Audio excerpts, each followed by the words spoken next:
Добрый день. Ladies and gentlemen, I would like to give you the viewpoint of an environmentalist on energy and the environment. Дамы и господа, я хотела бы высказать свое мнение эколога относительно экологической ситуации. Next. Next. Следующий слайд. Some environmentalists are opposed to nuclear power, but in fact there are very good, solid, scientific and especially environmental reasons to be in favor of nuclear power. Многие экологи против атомной энергии, но на самом деле существует очень много хороших и научно обоснованных причин, по которым атомную энергию стоит использовать. Next. First, let me say a few words to let you understand how an environmentalist can be in favor of nuclear power. Прежде всего хочу сказать несколько слов о том, как эколог может поддерживать идею атомной энергии. My father was an oil exploration geologist, therefore I grew up in nature. Here you can see me doing my first steps as an environmentalist at the age of 2 in the arms of my mother.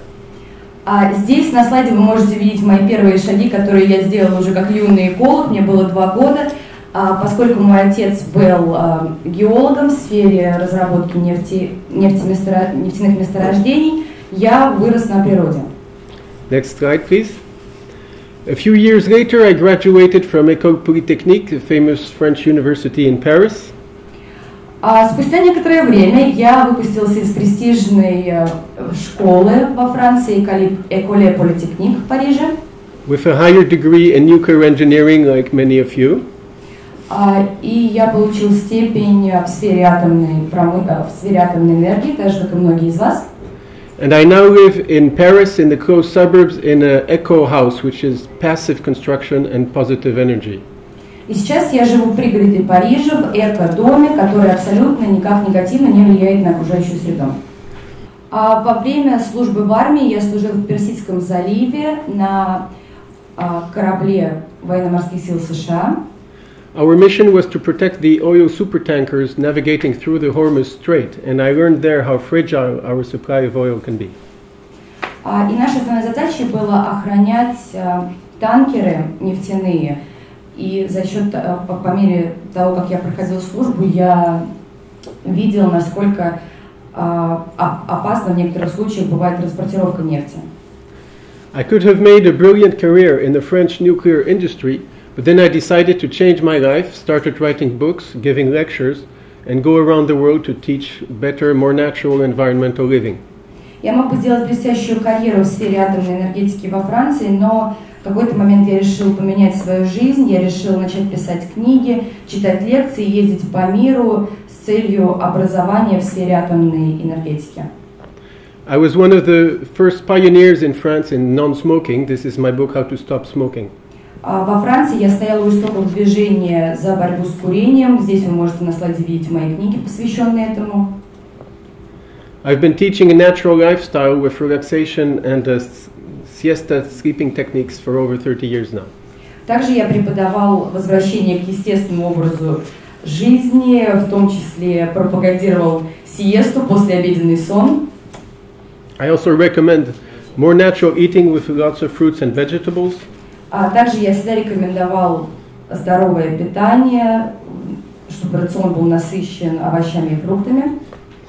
And my research on alternative sources of protein for the third world was much broadcasted on television around the world. И по всему миру проходили по телевидению, шли передачи о моих исследованиях относительно альтернативных ресурсов белковой пищи для стран третьего мира. I've also worked on health and nutrition, and here you can see me with my friend Professor Luc Montagnier, who discovered the AIDS virus. Я также очень много работал в сфере вопросов иммунитета. Здесь вы можете видеть фотографию меня с моим другом Люком Монтанье, который как раз обнаружил вирус СПИДа, ВИЧ. My 10 books on healthy living have been translated in 15 languages, including some in Russian. Мои книги по здоровому образу жизни были переведены на 15 языков, включая русский язык. And my deepest desire is to help humanity have a better life. И мое самое большое желание в жизни – это помочь человечеству вести более здоровый образ жизни. This is a view of our planet at night. where the bright spots indicate the energy consumption. Здесь вы можете видеть снимок Земли в ночное время суток. Светлым отмечены зоны, где происходит добыча энергии. Of course, it's a reconstructed image because all the planet is not in the dark at the same time. Конечно, этот снимок обработан, потому что одновременно все части Земли не могут быть темного цвета. And today, 20% of the population consumes 60% of the energy. This is quite unfair and bound to change. В настоящее время только 20% населения Земли потребляет 60% всей производимой энергии, что достаточно несправедливо, и эту ситуацию нужно менять. The world energy consumption has considerably increased. In just a century, it has been multiplied 150 times. Мировое потребление энергии очень сильно выросло, всего лишь за один век оно выросло в 100 раз. Humanity produces its energy today with 85% coal, oil and gas, carbon fuels. 85% производимой энергии – это углероды, нефть, газ и уголь. 7% uranium, 7% hydraulic, and about 1% for the renewables, solar and wind. 7% приходится на уран, 7% приходится на гидроэнергию и только 1% приходится на возобновляемые источники энергии, такие как солнечная энергия и энергия ветра. Burning fossil fuels generates 3 million tons of carbon dioxide per hour, which is dumped into the atmosphere. Во время сгорания углеродных источников энергии вырабатывается очень большое количество углекислого газа, который незамедлительно попадает в атмосферу. This is 800 tons per second. And since I started this presentation just a few minutes ago, another 500,000 tons of carbon dioxide were put into the atmosphere. Объем которого равен примерно 800 тоннам в секунду, и вот за несколько минут, что наша презентация длится, уже еще 500 тонн попали в атмосферу. This chart shows the flow of oil from the producing countries to the consuming countries. На этом слайде вы можете видеть, как потоки нефти, потоки распределения нефти из стран добычи в страны потребления. I would like to draw your attention to the highly sensitive area of the Persian Gulf. Я хочу особенно обратить ваше внимание на Персидский залив. Much of the oil produced in the world navigates through the very narrow Hormuz Strait, which is controlled by Iran. Очень большое количество транспортируемой нефти транспортируется через узкий перешеек, находящийся в зоне контроля Ираном. Next. This shows the evolution of oil prices with the first oil shock in 1973 and the second oil shock in 1980. Здесь вы можете видеть график роста цен на нефть с двумя знаменательными датами в 1973 и в 1980 годах. Today, with oil at $100 per barrel, we are facing the third oil shock. И сейчас мы переживаем тоже еще знаменательный рост цен с настоящей ценой на нефть в $100 за баррель. The problem in the future, however, is not about the price of oil. Однако цена на нефть не самая большая проблема, с которой мы можем столкнуться в будущем. Entire portions of the planet will be simply deprived from oil as the demand continues to rise while the production is starting to decline. Притом, при непрекращающейся добыче некоторые из источников, из нефтяных запасов просто истощатся. This shows the oil depletion rate of the various OPEP oil producing countries. Здесь мы можем видеть The depletion, how much it's gone down. Здесь мы можем видеть, как уменьшаются запасы нефти в нефтедобывающих странах. You can see that on average about half of the oil inside the earth has already been pumped out. Здесь мы можем видеть, что в среднем около половины всех запасов нефти в недрах Земли уже были использованы, добыты. This took about half a century, 50 years. But to pump out the second half will be much faster because the burning of the oil is ever faster. It's increasing. И это случилось всего лишь за 50 лет, но вторую половину мы можем истощить гораздо быстрее, поскольку процесс добычи и потребления растет. Therefore, it's quite clear that we are running into a major oil crisis worldwide in much less than 50 years from now. Поэтому вполне очевидно, что мы стоим перед лицом нефтяного кризиса, который случится менее чем через 50 лет. This means that you, as students, will live in the world which will come after the world we know today. Это значит, что вы, настоящие студенты, будете жить уже в другом мире, в мире после нефти. These billions of tons of carbon we're pumping from the inside of the Earth, we throw out into the atmosphere as carbon dioxide, which contributes to global warming. И во время сжигания нефти в атмосферу выбрасывается очень большое количество углекислого газа, который, безусловно, способствует глобальному потеплению. During the 20th century, the atmosphere has already warmed up by almost 1 degree. За 20 век средняя температура на планете поднялась практически на 1 градус. During the 21st century, it might increase for a further 3 to 10 degrees Celsius. И прогнозы на 21 век говорят, что температура может подняться от 3 до 10 градусов Цельсия. Only half of the carbon dioxide we are putting into the atmosphere is digested by the ecosystems and reabsorbed by the trees and the oceans. Атмосфера в состоянии переработать только половину того количества углекислого газа, который мы в нее выбрасываем. Therefore, to stabilize the climate, we need to at least divide by 2 our global emissions today. Таким образом, для того, чтобы стабилизировать климатическую ситуацию, мы должны хотя бы вдвое уменьшить выброс углекислого газа, который есть сегодня. Now let us suppose that by some magic, humanity just stopped burning fossil fuels right now, in a few days. Then, because of the carbon dioxide we have already put out into the atmosphere, the climate will continue to warm up during several centuries. И даже если каким-то магическим образом человечество вдруг через пару дней перестанет вообще выбрасывать в атмосферу углекислый газ, температура на планете все равно еще будет повышаться в течение нескольких лет за счет того количества углекислого газа, который уже накопился в атмосфере на сегодняшний день. Not many people are aware of this time lag. It is like if we have ignited a climatic time bomb. Немногие на самом деле задумываются об этом, и мы запустили своего рода климатическую бомбу замедленного действия.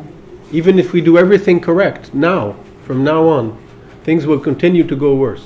Даже если мы с сегодняшнего дня начнем делать все правильно, ситуация все равно будет ухудшаться. On the left side, you can see coal, oil, and gas, which are major contributors, of course, to the carbon dioxide emissions. Слева на графике вы можете видеть уголь, нефть и газ, за счет которых постоянно обеспечивается выброс углекислого газа в атмосферу. And on the right, you can see the solutions, which is clean nuclear energy and renewable energies. А справа на графике показаны решения нашей существующей проблемы. Это возобновляемые источники энергии и чистая атомная энергия. But only nuclear energy is both clean and available in sufficient quantities to meet the demand. В настоящее время только ядерная энергия отвечает всем запросам, а именно она безопасна для окружающей среды и доступна нам в том количестве, которое необходимо человечеству. Since 1850, the amount of carbon dioxide in the atmosphere has already increased by 30%.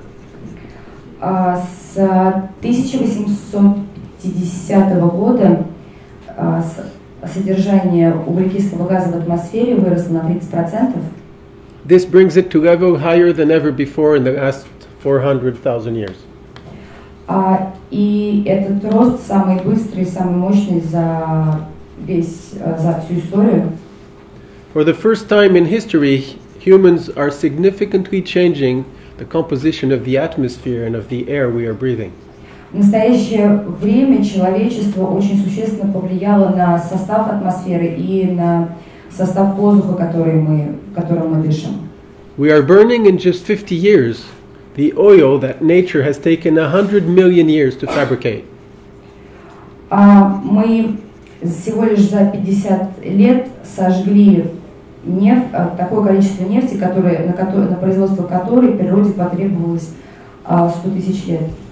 If we want this to be sustainable, we need 2 million planets like the Earth. Если мы хотим, чтобы... If we want this to be sustainable, we need 2 million planets like the Earth. 50 years to 100 million. И если мы хотим ситуацию изменить в сторону улучшения экологической ситуации, то... Извиняюсь. Если мы будем продолжать в том же духе, то нам потребуется еще 2 миллиона планет, таких же, как Земля. Here you can see how quickly the polar ice cap is melting. The top left photo was taken in 1979, and the bottom left photo is 25 years later, 2003-2004. Здесь мы на этом слайде можем видеть скорость таяния ледников. Слева верхняя фотография была сделана в 1979 году, а нижняя фотография слева была сделана всего 25 лет спустя, в 2003-2004. It was confirmed again just a few weeks ago that this summer the polar ice cap has melted more than ever before at an increasing rate again. И по итогам по итогам этого лета мы снова получили данные о том, что ледники тают с еще большей скоростью и в еще большем объеме. On the right you can see the extension of the scrub and desert zones on the planet if the temperature increases by just 5 degrees. Справа мы можем видеть, как засушливые и пустынные районы увеличатся на Земле в случае, если общая температура вырастет хотя бы на 5 градусов. Much of southern Europe, including half of France, my country, becomes a desert like North Africa today.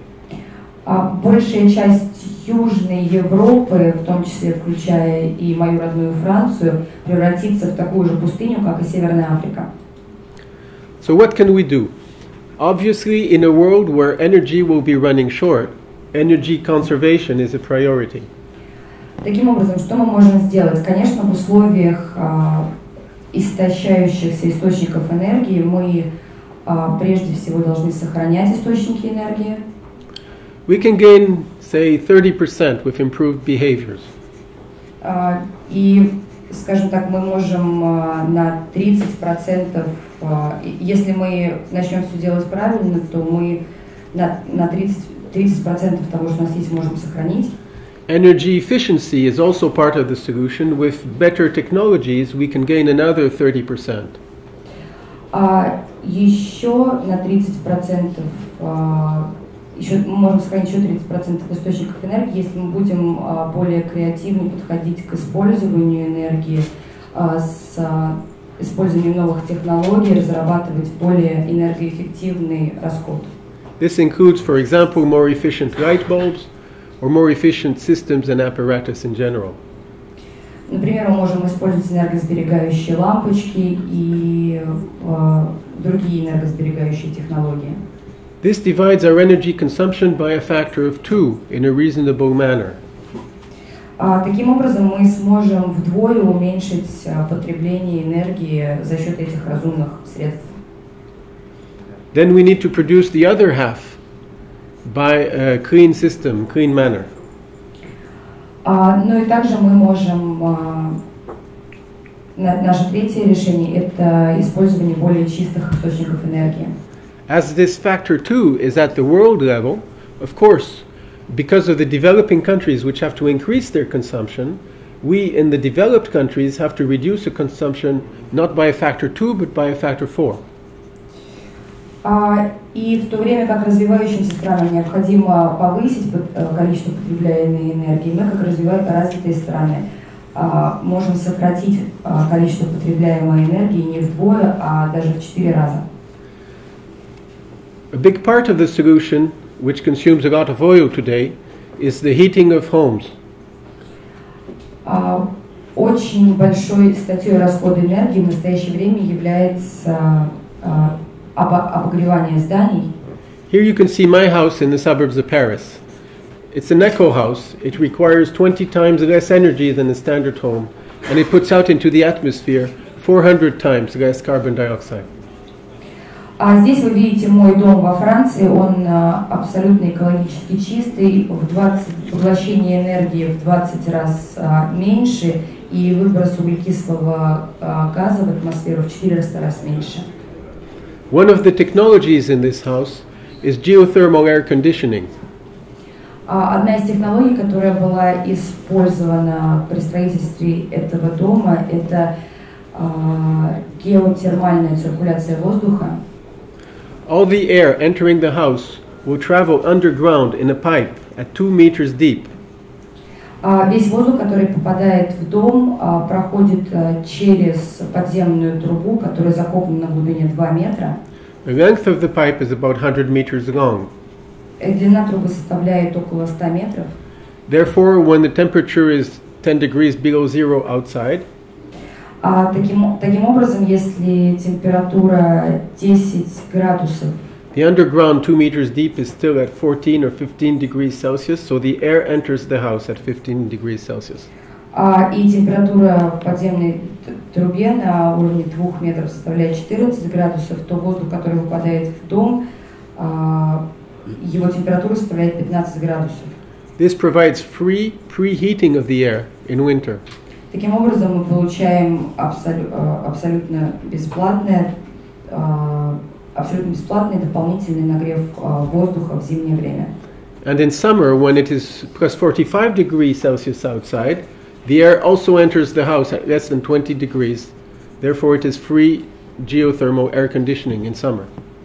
А летом, когда температура на улице 35 градусов Цельсия, то воздух, который попадает в трубу, все равно температурой меньше 20 градусов, и таким образом получается естественное кондиционирование воздуха. This can be combined with, of course, better insulation, heat pumps, climatic design. Конечно, мы можем усовершенствовать эти технологии с помощью улучшенных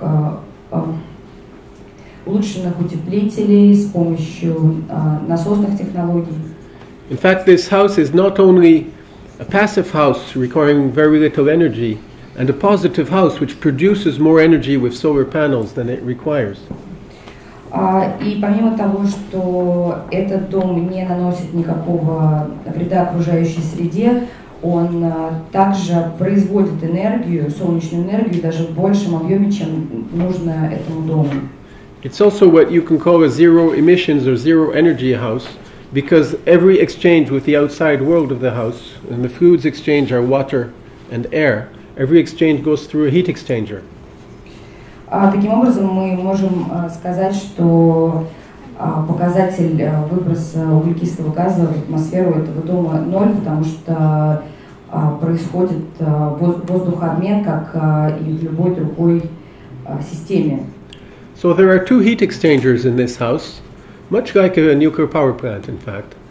One is for the air, to transfer the heat of the air going out to the air going in, and one is for the water, so that when you take a hot shower, the hot water does not go out to nature, the heat is recycled and stays inside the home. Таким образом, дом оборудован двумя нагревателями, двумя теплообменниками, один из которых предназначен для воздуха, а второй для воды. В результате их работы воздух все время остается внутри системы. This can greatly help to reduce our needs for the heating of homes. Такие системы могут очень сильно поспособствовать нашей необходимости обогревать помещения, но при этом сохранять экологическую безопасность. Of course, as an environmentalist, I'm very proud to produce more energy than I require. Кроме того, я как эколог, конечно, очень рад тому факту, что энергии производится больше, чем потребляется. But there is a problem with the storing of this energy, because most of the energy I produce is produced in summer when there's a lot of sun. Но здесь возникает вопрос сохранения этой энергии, потому что большая часть энергии производится в летнее время за счет солнечной энергии. And most of the energy I need is to heat the home in winter, therefore it's in winter, it's not in summer. При этом больше всего энергии я потребляю в зимний период времени, когда нужно обогревать помещение, а не в летний. So the house is still connected to the electric grid, and I'm very glad to be able to have French nuclear power, which is very cheap, available on demand when I need it. Таким образом, мой дом все равно подключен к электросети, и когда мне необходимо, я могу использовать атомную энергию, которая чистая и безопасная для окружающей среды. Even in the distant future, say in 30 years from now, if we rebuild all the homes in such an ecological manner, we still need nuclear energy in winter. И даже в не ближайшем будущем, например, через 30 лет, когда все наши дома будут построены по такой технологии, нам все равно нужна будет дополнительная атомная энергия для обогрева зданий. The priority is to stop burning carbon fuels. Здесь зачем она нам нужна? Нам необходимо сократить сжигание углеродных источников энергии. Electrify the energy production and produce the electricity in a clean manner. Нам нужно электрифицировать энергопроизводство и производить энергию способом, образом безопасным для окружающей среды.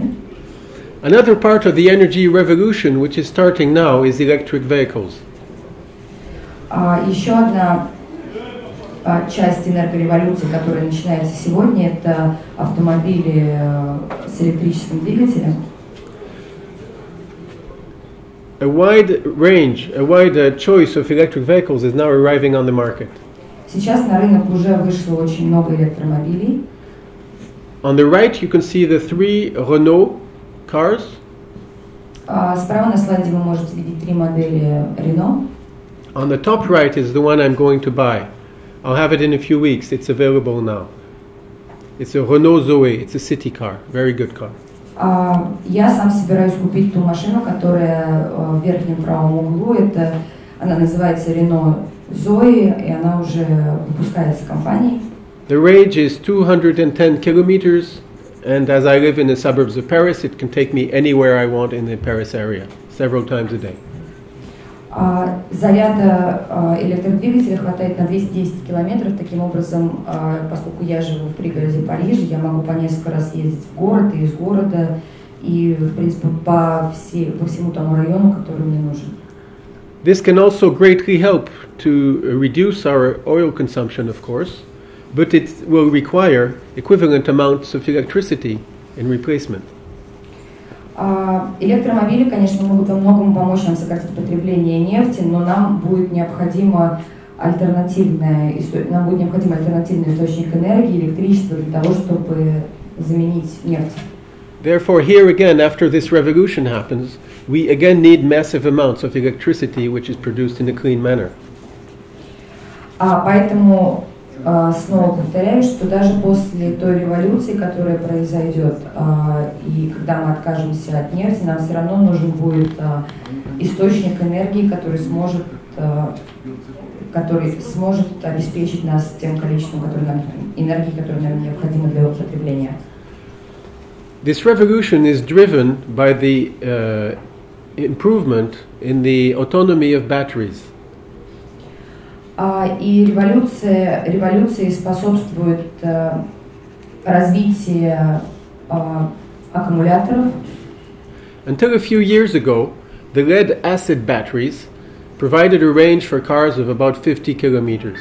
Today, with lithium-ion batteries, it's 200 kilometers. And these are improving, and in a few years it will be 400, 500 kilometers. Раньше заряда аккумулятора хватало на 50 километров, сейчас есть батареи, которых хватает на 320 километров, и скоро технологии будут развиваться, и заряда батареи будет хватать на 450 и более километров. Then we also need to produce large amounts of heat, and especially for you here in Russia, because of the cold in winter. Также нам нужно будет производить очень большое количество тепла, в частности здесь, в России, для обогрева зданий зимой. Heat pumps can help produce heat in a more efficient manner with electricity. Тепловые насосы могут производить очень большое количество энергии. Solar heating can provide about half of the heat required for hot water, domestic hot water production in France, perhaps not as much here in Russia. Во Франции, в частности, за счет солнечной энергии можно обеспечить 50% общего производства теплой воды, необходимой для бытового пользования. Возможно, в России это количество меньше. And nuclear cogeneration, which means generation of both electricity and heat, will be useful to produce large amounts of heat. И ядерное сопроизводство, совместное cogeneration of electricity and heat. Совместное производство тепла и электричества. I will explain. Today, 2/3 of the energy goes in the form of hot water to the river of the ocean, or the ocean. Сейчас 2/3 теплой воды из рек попадает в океаны. Only 1/3 is transformed into electricity. И только 1/3 используется для производства электричества. Therefore, 2/3 is wasted. Таким образом, мы просто не используем возможности оставшихся 2/3. This wasted energy can be put at positive use by using the heat, for example, to heat the cities in winter.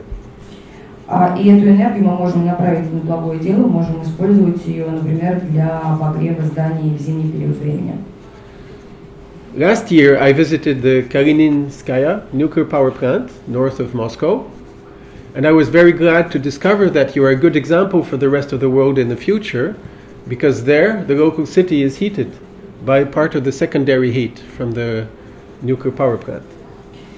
В прошлом году я посетила Калининскую атомную станцию к северу от Москвы и был приятно удивлен тем, что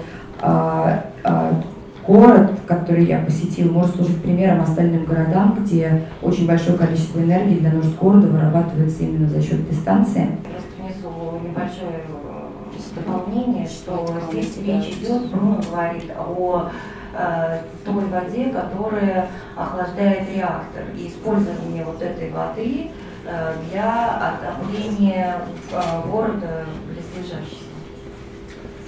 This is a good example given to the rest of the world of how to use the energy which will come back in the future. Nuclear cogeneration is a way to follow for the future. Это очень хороший пример для всего остального мира, как можно с пользой использовать вторичные ресурсы. Today there are very few nuclear power plants which use the secondary heat. In my case, I know only two, Kalininskaya and Temelin in the Czech Republic. В настоящее время очень небольшое количество электростанций в мире используют вторичное тепло на бытовые нужды, и я знаю только две, это Калининская и Темелин в Чехии. Therefore, we should ban carbon from electricity production, produce electricity in a clean manner, which leaves two solutions, renewables and nuclear. Кроме того, мы должны запретить использование углеродных источников энергии для производства энергии и перейти к более безопасным для экологии источникам энергии, это возобновляемым источникам и атомной энергии. So let's look at the renewables first. Давайте прежде всего поговорим о возобновляемых источниках энергии. Of course, hydraulic is producing, for example, in France, 15% of the electricity and should be continued. It's the main renewable source. Общий процент энергии, производимой во Франции за счет гидроисточников, 15%, и, несомненно, этот показатель должен увеличиваться. Modern windmills are twice as high as the Cathedral of Paris. Современные ветряные мельницы вдвое больше соборов в Париже. Some people think that wind energy will save the planet and is a solution for the future. Некоторые думают, что энергия ветра – это хорошее решение для спасения планеты. It can help, but only to a very small extent. Да, эта энергия может помочь, но только в небольшом объеме. Because it is dilute and intermittent. It produces, of course, only when the wind blows. Потому что эта энергия не постоянная, она, конечно, вырабатывается только когда дует ветер. To produce as much power as just one nuclear reactor, such as the EPR reactor, you need to line up those giant windmills all the way from Genoa in Italy, all the way to Barcelona in Spain, all along the French Mediterranean coast. Например, для того, чтобы произвести такое количество энергии, равное количеству энергии, производимой одним ядерным реактором, нужно построить ветряные мельницы на всем протяжении от Генуи в Италии до Барселоны в Испании. This requires huge amounts of construction materials and would not be good for the environment. Что само по себе означает очень большой расход строительных материалов и негативное влияние на окружающую среду. Здесь вы видите на графике показатели выброса углекислого газа в атмосферу в разных европейских странах. On the right side you can see the countries with a lot of windmills, Germany and Denmark. Справа мы видим страны, в которых очень в большом количестве построены ветряные мельницы. Это Германия и Дания. They are major carbon dioxide emitters because they produce just a few % of their needs with wind, and then they burn a lot of coal to produce the remaining.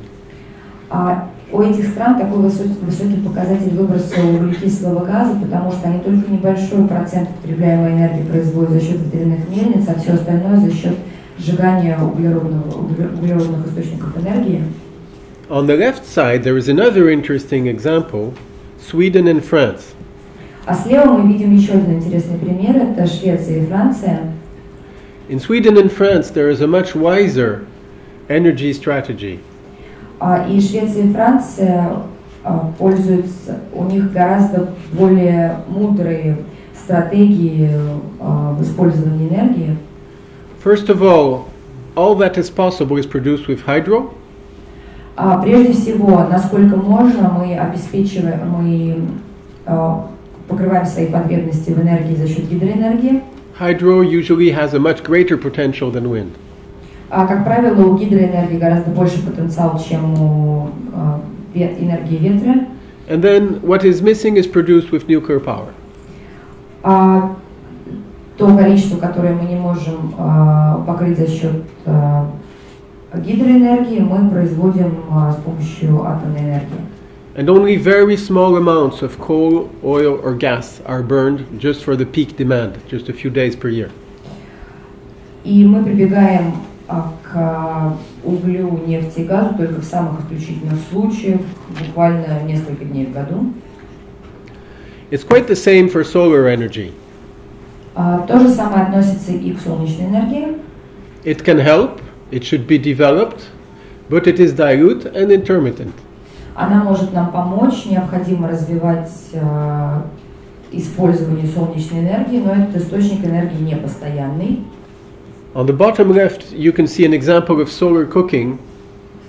Слева вы можете увидеть пример приготовления пищи с помощью солнечной энергии. A solar parabol, which is 1 meter in diameter, солнечная батарея в диаметре 1 метр can cook a frying pan or vegetables. For example, I can invite friends at home and we have a solar barbecue on Saturday.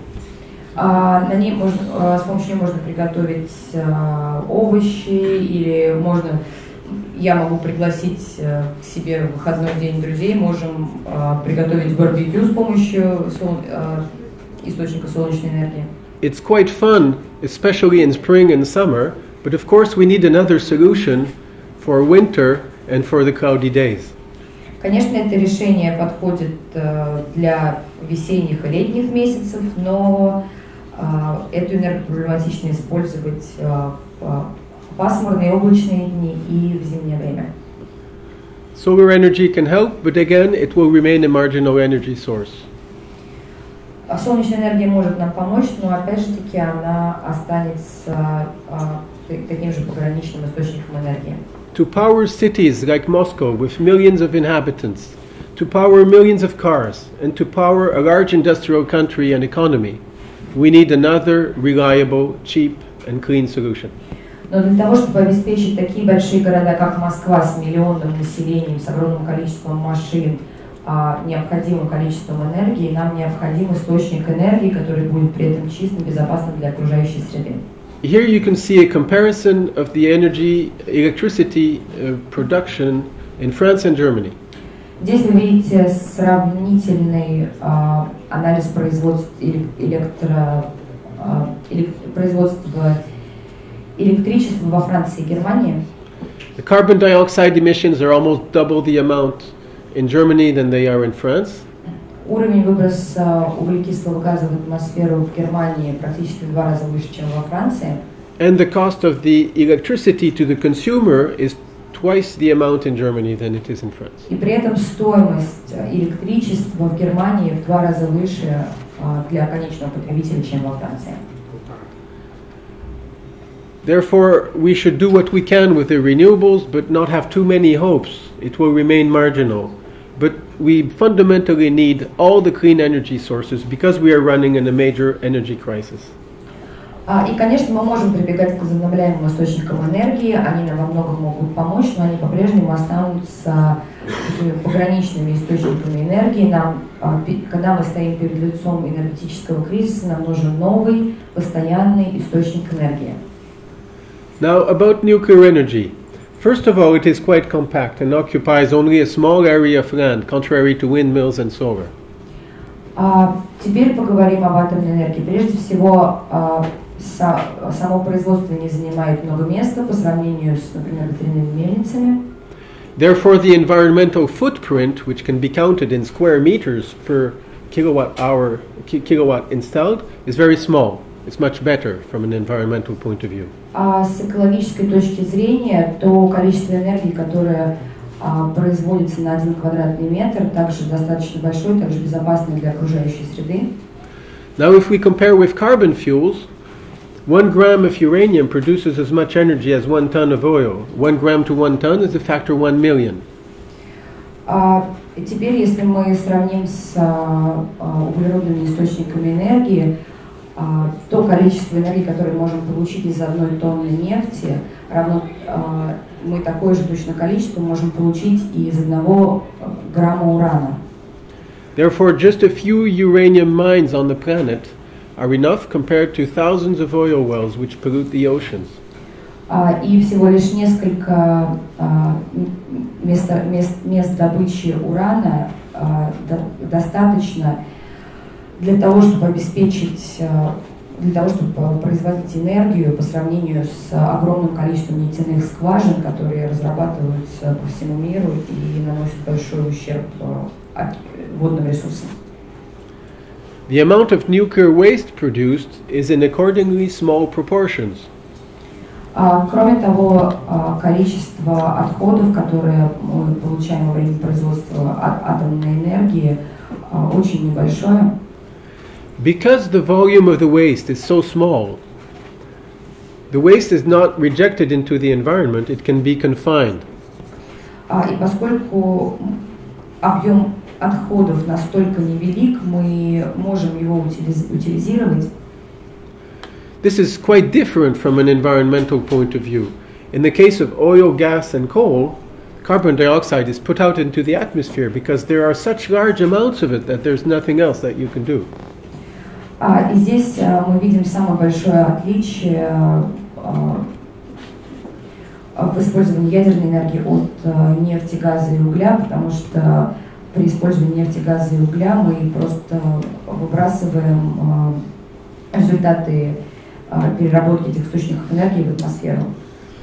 Because the nuclear waste is confined and not rejected, another direct consequence is that in normal operations there is strictly no impact on the environment because the radioactive substances are just not put back into the biosphere, so there's no interaction.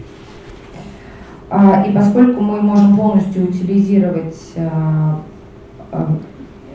отходы от атомного энергопроизводства, мы таким образом абсолютно никак не наносим вреда для атмосферы, для экологии, потому что радиоактивные элементы не взаимодействуют с биосферой. In addition to this, nuclear waste will decay spontaneously. This is the very definition of radiation. It decays with time. И кроме того, все, что касается, это относится к любому радиоактивному источнику, атомные отходы со временем разлагаются. And it is quite easy to protect ourselves from radiation just by shielding. Мы можем очень легко с помощью разных защитных средств защитить себя от негативного воздействия радиации. Just a sheet of paper like this will stop the alpha radiation. Например, вот обычный лист бумаги защищает нас от негативного воздействия альфа-лучей. Aluminum paper will stop the beta radiation, and 1 or a few meters of earth or a few dozen centimeters of lead or metal will stop the most penetrating gamma radiations. Алюминий защищает от воздействия бета-лучей, и нахождение несколько метров земли или более прочный материал защищает от самых зловредных гамма-лучей. The fear which ecologists have of nuclear waste today is greatly exaggerated. It's overemphasized. Те опасения, которые распространяют экологи в отношении атомной энергии, сегодня во многом преувеличены. If it is handled properly, nuclear waste is simply not dangerous. При правильной технологии производства отходы атомной промышленности не представляют опасности. And it has no impact on the ecosystems because simply they are not put back into the ecosystems. И они никоим образом негативно не влияют на атмосферу, потому что эти отходы не взаимодействуют с экосистемой. 96% of the used fuel is unburnt uranium today. 96%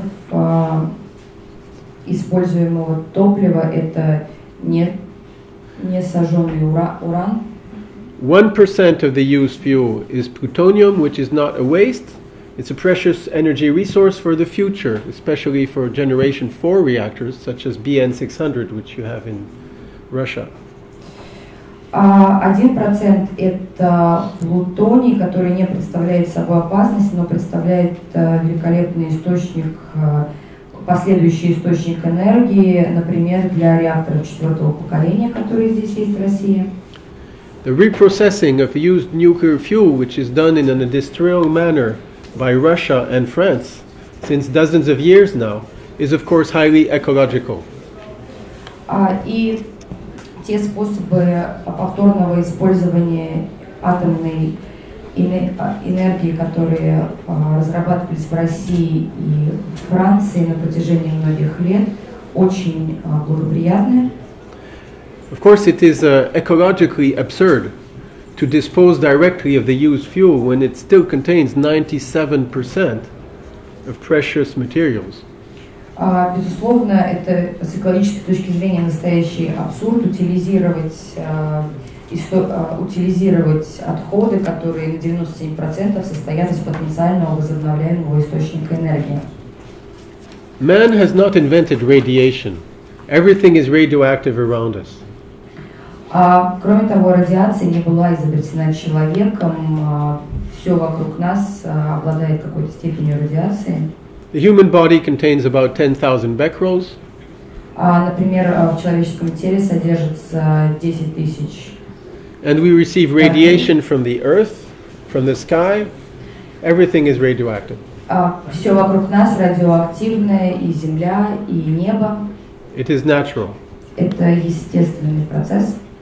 Here you can see me making radiation measurements in what you call high background radiation areas, HBRA.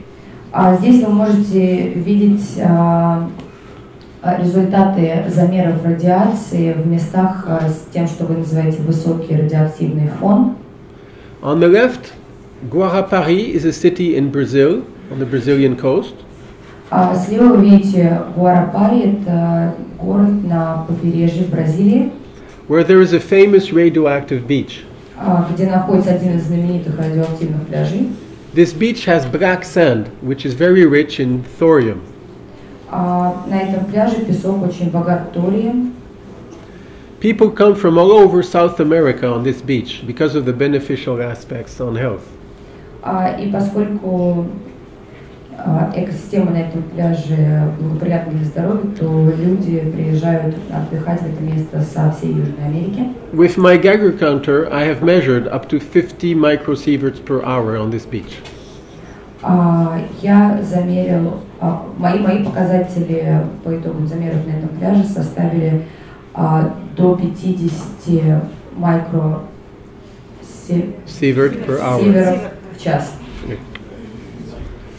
Such levels of radiation are strictly controlled inside a nuclear plant.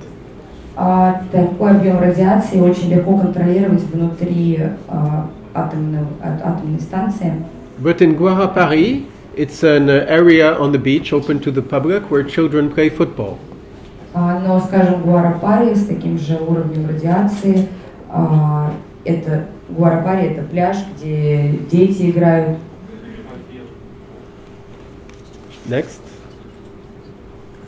The same can be said in the city of Ramsar, near the Caspian Sea. То же самое можно сказать и про город Рамсар в Каспийском море. There I have measured up to 150 microsieverts per hour, 3 times as much. Здесь показатель содержания радиации достиг 150 единиц, в 3 раза больше. On this photo you can see me with the man which is probably the most exposed man to radiation in the history of humanity. Здесь я на фотографии с человеком, который может быть человек, который больше всех когда-либо подвергался воздействию радиации. This man has lived most of his life in the most radioactive home on the planet. Этот человек большую часть своей жизни прожил в одном из самых радиоактивных домов на планете.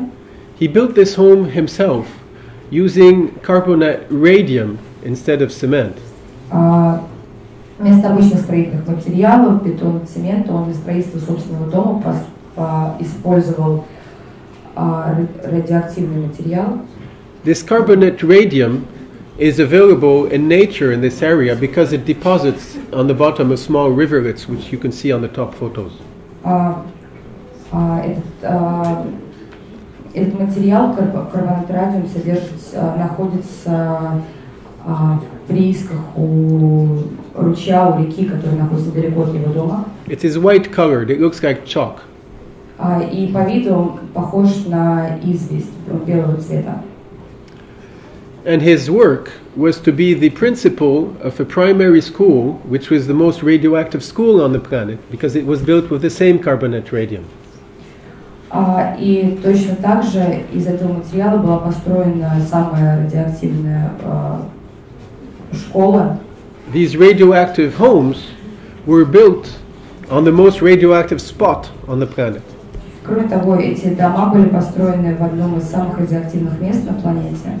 When I met him in 2006, this man was already 8 years above the average lifespan in his country. Когда я познакомилась с этим человеком, это было в 2006 году, на тот момент он уже, его продолжительность жизни уже на тот момент на 8 лет превысила средний показатель в стране. And like Guarapari, Ramsar is famous for its beneficial effects on health. И так же, как и пляж Гуарапари, также и город Рамсар известен своим благоприятным влиянием на здоровье. Radiation is everywhere in nature, including sometimes at fairly average or high levels but when it's natural, and as long as we stay in the natural area, it seems that there's no great danger for health. Радиация присуща всему на планете, но в то время, когда мы стараемся сохранить ее в разумных рамках, она остается безопасной для нас. On this graph you can see the energy dependence of France, my country. На этом графике вы можете видеть энергозависимость Франции, моей страны. Until 1973, my country was becoming more and more dependent on imported oil. До 1973 года моя страна была очень сильно зависима от ввозимой нефти. In 1973, with the first oil shock, the French government, abruptly decided to do the French nuclear program. И в 1973 году, когда цены на нефть впервые сильно подскочили, французское правительство решило разработать государственную атомную программу. On the same day was decided to better insulate the homes and to develop renewables. Кроме того, в этот же день было принято решение о том, чтобы лучше утеплять дома и использовать возобновляемые источники энергии. Two of these three decisions were a success: the French nuclear program and insulating the homes. И два из принятых решений, безусловно, приобрели успех. Это атомная программа и утепление домов. The third decision was to make top priority on renewable energies. Третье решение было обратиться к возобновляемым источникам энергии. This third decision was a failure. Но оно потерпело неудачу. As you know, every generation follows the other, and the children replace their parents. Мы прекрасно знаем, что каждое поколение идет одним за другим, одно за другим, и дети иногда возвращают отца. In France, we have a proverb that says "Le monde est un éternel recommencement." Things always start over again. Во Франции у нас есть такая поговорка, которая звучит следующим образом, что все неизбежно начинается заново. Which means every 20 years we commit the same mistakes we have already committed. Что значит, что каждые 20 лет мы совершаем те же самые ошибки, которые мы совершали раньше. Today again, the world is dreaming that the energy problem will be solved with renewable energies. Сегодня мы опять стали думать, что проблему энергообеспечения можно решить за счет возобновляемых источников энергии. This is a very pleasant dream, of course, but it has already failed in 1973. Конечно, это очень красивая мечта, но она уже потерпела неудачу в 1973 году. And it will fail again for the very same reasons. И по тем же самым причинам она снова потерпит неудачу.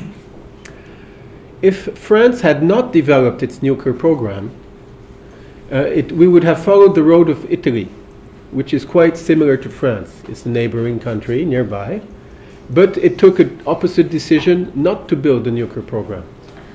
Если бы мы тогда не разработали свою атомную программу, мы бы сейчас оказались в той же ситуации, в которой находится Италия, которая обладает схожими климатическими условиями, поскольку это соседняя страна, но они тогда решили не разрабатывать свою программу.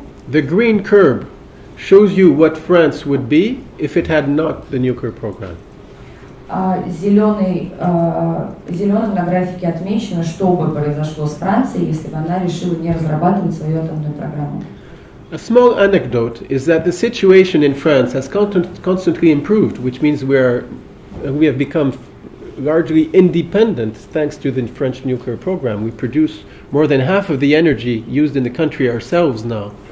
And this has improved until 1997, when the Greens arrived in the French government.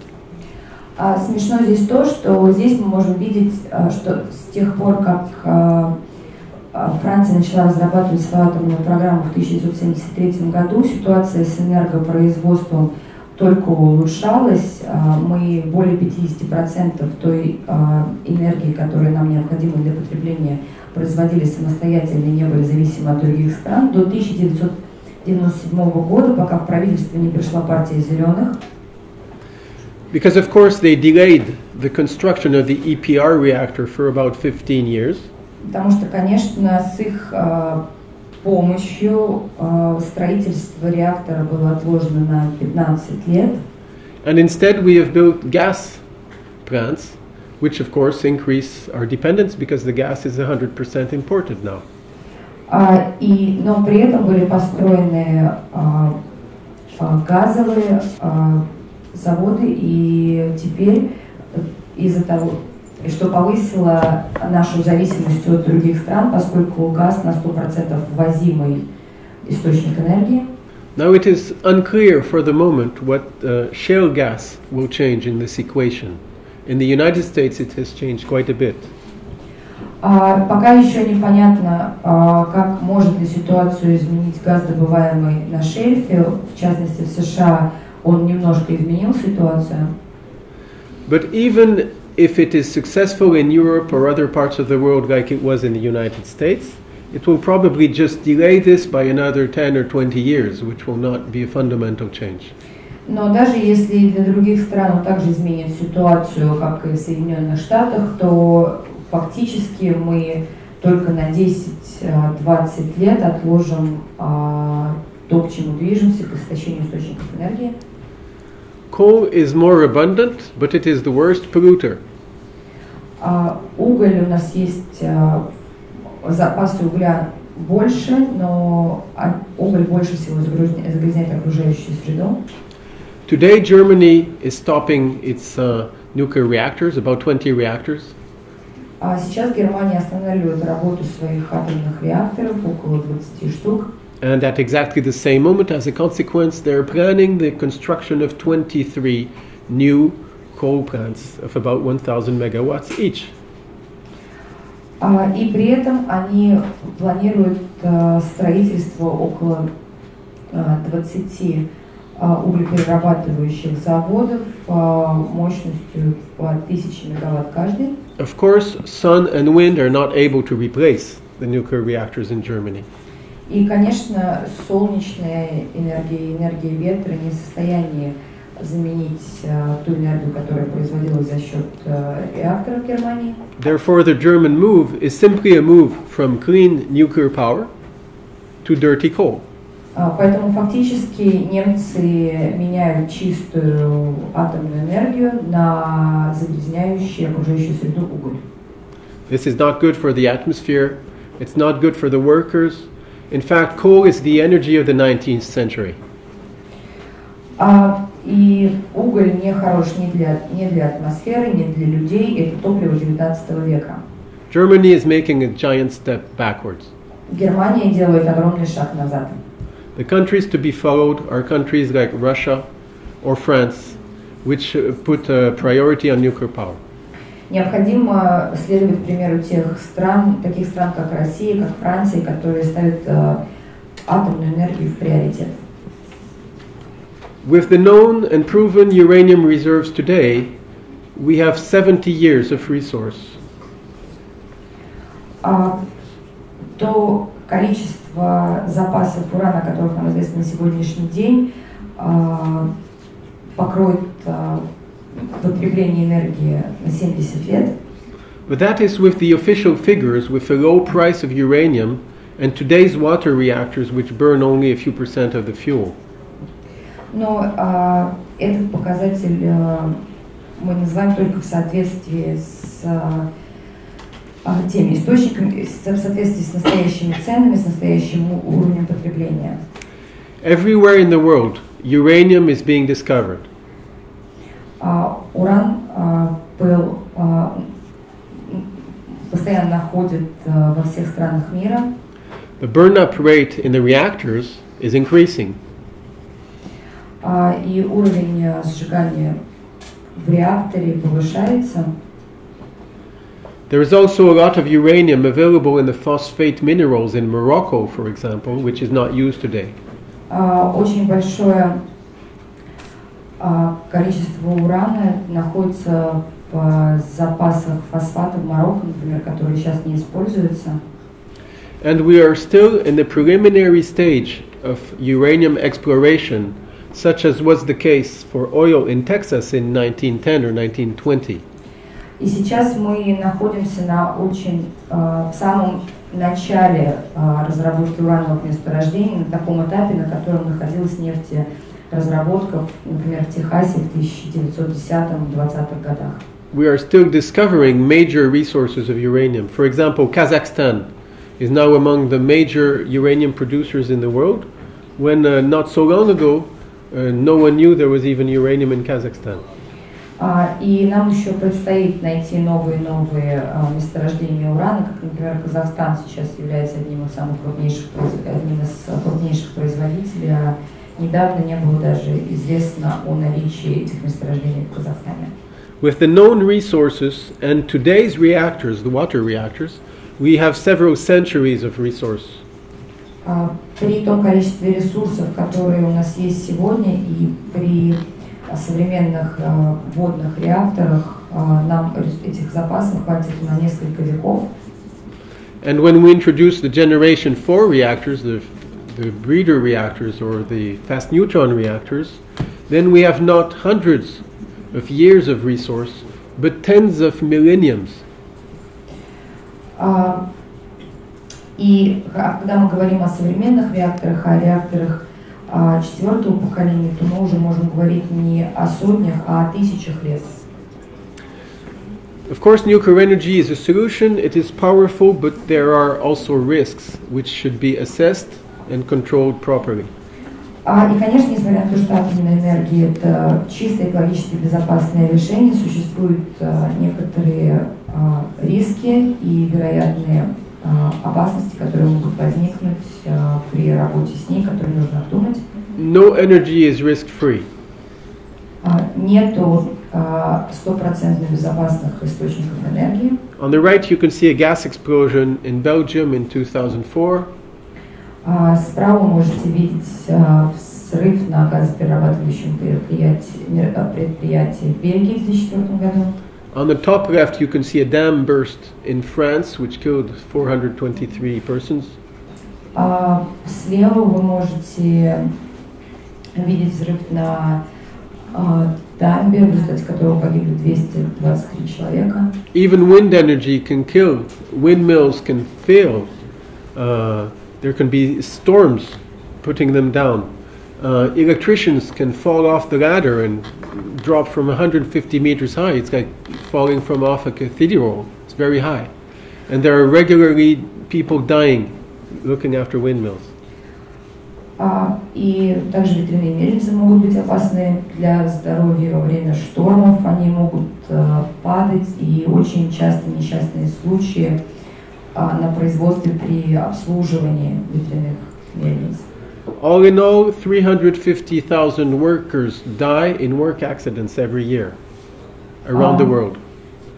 В целом 350 тысяч людей погибают на производстве в год. Even including all the accidents, even including Chernobyl, very few of these are in the nuclear industry. In fact, nuclear industry is among the safest industries in the world. Но при этом атомная энергия, на нее приходит только небольшой процент этой огромной цифры. Атомная энергия одна из самых безопасных энергий на Земле. Nuclear safety is, of course, quite important and should remain a priority. Но безопасность на атомном производстве очень важна и должна оставаться в приоритете. The risks are minimized by redundant and multiple safety systems. Мы можем минимизировать риски с помощью современных усовершенствованных систем безопасности. Multiple containment barriers in case everything goes wrong. С помощью большого количества хранилищ в случае, если что-то пойдет не так. And of course, respecting the rules and the safety culture is quite important. Но кроме того, мы должны придерживаться правил и правил безопасности. Now, if these simple rules are respected, nuclear energy is today and can remain by far the safest energy available. Если мы будем соблюдать эти простые правила, то так же, как и на сегодняшний день, атомная энергия впоследствии останется самым безопасным источником энергии. A few words about the main nuclear disasters. The Chernobyl accident was a man-made accident. Несколько слов о самых больших катастрофах. Катастрофа в Чернобыле ее причиной был человеческий фактор. Major mistakes were committed at different levels. Очень серьезные ошибки были сделаны на разных уровнях. There was no containment in case there was an accident. Там не существовало хранилищ на случай, если произойдет несчастный случай. In some cases, the reactor was unstable and could diverge. Реактор был нестабилен и мог отклоняться. This is what happened on the day of the accident. It was a test, scientific test, but the test was a forbidden test. You should not do that with this reactor. И это именно то, что случилось в день катастрофы. Проводился научный тест, но он был недопустимый, неразрешенный. Такие тесты нельзя проводить с реакторами. So the reactor went out of control, and the major amounts of radiation were released into the environment.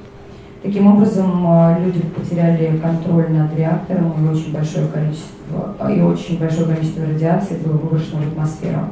But even taking such an accident into account, smoking is a much greater health problem, or alcohol in Russia or in France is a much greater public health problem. Smoking in the world represents 300 Chernobyl accidents every day. Но даже при таком большом количестве радиоактивного, при таком большом объеме радиоактивного выброса, курение и алкоголизм представляют собой гораздо большую опасность для человека на ежедневной основе. Ежедневное курение в мире равно 300 Чернобылям каждый день. The 3 Mile Island accident in the United States in 1979 injured no one and killed no one because although the reactor went out of control, they pressed all the wrong buttons and the reactor core melted, much like Fukushima or Chernobyl, in fact. But no one died simply because there was a containment around the reactor and the radiation therefore was not released into the environment. Несчастный случай, который произошел в США в 1979 году, например, в результате него не погиб ни один человек и никакой радиации не попало в атмосферу, потому что вовремя нажали нужные кнопки, и реактор, так же как и Фукусима, так же как и в случае с Фукусимой, самоуничтожился и радиация разложилась. In the case of Fukushima, it's quite different. It's a natural disaster. В случае с Фукусимой ситуация была немножко другой. Это была естественная катастрофа. 20,000 persons died from the tsunami. 20 тысяч человек погибли от цунами. Only 2 of them were drowned in the nuclear power plant of Fukushima. Только 2 погибли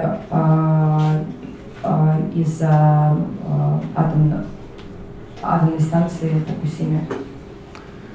All the reactors automatically stopped as they should at the moment of the earthquake. Во время землетрясения все реакторы автоматически остановились. It was a very bad accident, of course. 4 reactors were completely destroyed, 3 cores melted, and there were 2 major hydrogen explosions. Конечно, это была очень большая катастрофа. 4 реактора вышли из строя, 3 ядра расплавились, и было 2 взрыва. This was a great disaster. Это была большая катастрофа. But the reactors had containments. Но у реакторов были хранилища. Of course, the containments were designed in the 1960s. Которые были, конечно, спроектированы в 1960 году. They were not as good as the 1 meter thick reinforced concrete containments we have today. Они, конечно, были не такие, какие у нас есть сейчас, толщиной в 1 метр, бетонные. These first generation American reactors had only 20 centimeters of steel as containment. Американские реакторы первого поколения, у них контейнеры были со стенками всего лишь с металлическими стенками толщиной 20 сантиметров. Therefore, when the reactors started melting, the radiation was contained correctly during the first 4 days. Поэтому, когда реакторы начинали расплавляться, то радиация сдерживалась в течение 4 дней. Then on March 15, 2011, reactor number 2 containment failed. It got breached. Поэтому 15 марта 2011 года контейнер номер 2, его объем достиг предела. The radiation on site abruptly went up by a factor 100,000. Радиация на объекте увеличилась в 1000 раз. The site had to be evacuated. И необходимо было провести эвакуацию с объекта. But luckily, the public had been evacuated from the 20-kilometer zone in the previous 4 days, so no public population was exposed to dangerous levels of radiation. Но поскольку в течение предыдущих 4 дней все население в радиусе 20 километров было уже эвакуировано, то никто не подвергся воздействию радиации. All in all, less than 10 workers were exposed slightly above the authorized limit of 250 millisievert. И в общей сложности менее чем 10 человек, менее чем 10 сотрудников этой станции подверглись воздействию излучения чуть более допустимого предела. None of these 10 workers were in a dangerous level for their health. И из этих 10 человек для одного из них излучение не достигло такого предела, который было бы негативно сказалось бы на здоровье. Today they are all alive and well. Сегодня все эти сотрудники станции живы и прекрасно себя чувствуют. In total, 4 workers died in Fukushima. На Фукусиме в общем погибло 4 сотрудника. 2 with the wave, they drowned. 2 погибли из-за цунами, из-за волны. 1 with the earthquake, he was on top of a crane and got hit, mechanical shock. Один находился на вершине здания и из-за землетрясения погиб. And 1 got a heart attack when participating to the rescue operations. И у одного случился сердечный приступ во время того, как он принимал участие в спасательной операции. But none of them died from radiation. Но ни один человек не погиб из-за радиации. Contrary to Chernobyl, where over 200 workers had the acute radiation syndrome, and a number of them died. В отличие от Чернобыля, где около 200 сотрудников получили острый радиационный синдром, и 20 и некоторые погибли.